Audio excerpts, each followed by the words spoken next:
the concept of reinventing oneself as an entrepreneur is there on a constant basis.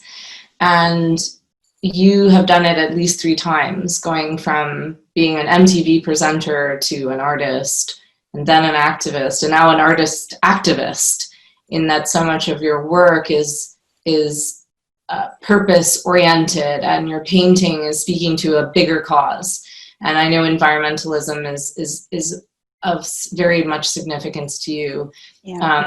And long before the leak event, you were very active on this domain, but it's become a more and more important part of your life and your work.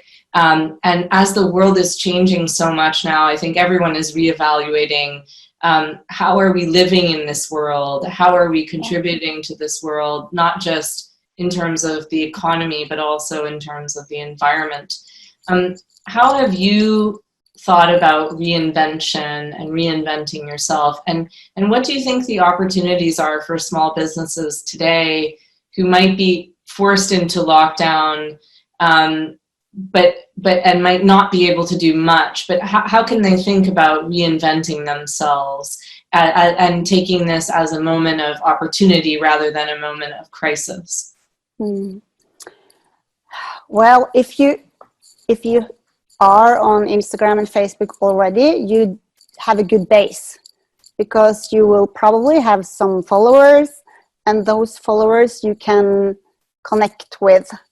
That's what I did now, because all the shows I was supposed to have, they were cancelled. And I was like, well, I'm losing a lot of money. I have all these paintings, and what am I going to do? And I just moved my whole business into Instagram mainly. And I realized that Instagram story, you know, the one on top of the page that's there for 24 hours, it's like a TV show / magazine, and it's day to day, and people will see it as something really personal. And you can post like, okay, I have this picture, you can have it for this much, I will send it to you. Do you want it? Send me a message. So that's what I did, and that's what all my colleagues did here in Norway, and we have been able to maintain a steady income from that. So that's just amazing.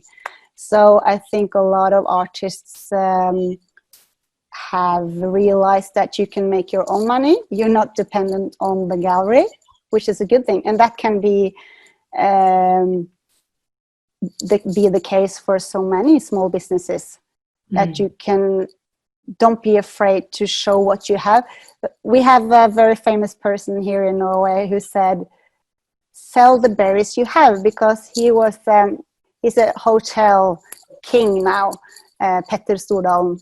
But he used to work for his father selling berries, and his father told him, you should sell the berries you have. And I was like, what do you mean? But if you have berries, you have to sell them, because they will, be bad in a couple of weeks. So just sell what you have and just present it in a nice way, and make it really, really easy for the customer. You just have to write, this is what it costs, this is the size, this is how it looks like, I can send it to you, I can deliver it to you. Make it really, really easy for the customer. That's my advice. No, that's so true, and it's true in every place in the world right now, that people still have a need to buy things. They still want to participate in art. But they still need things, and if you can get it to them and show it to them, you have an opportunity to keep selling, even if they can't come to your physical location any longer. It's been amazing here in the UK to see, small shops turning themselves into grocery stores. Lovely.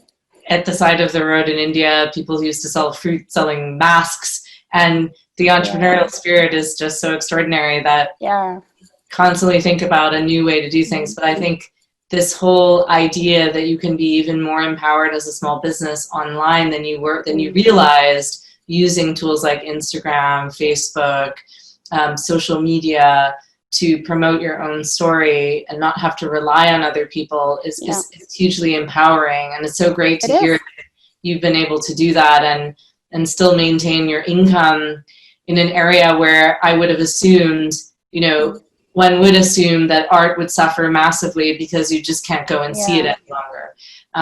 It's amazing that people are engaging with it digitally and still wanting to participate in it. Yeah, that has just blown my mind. I thought everything would just stop.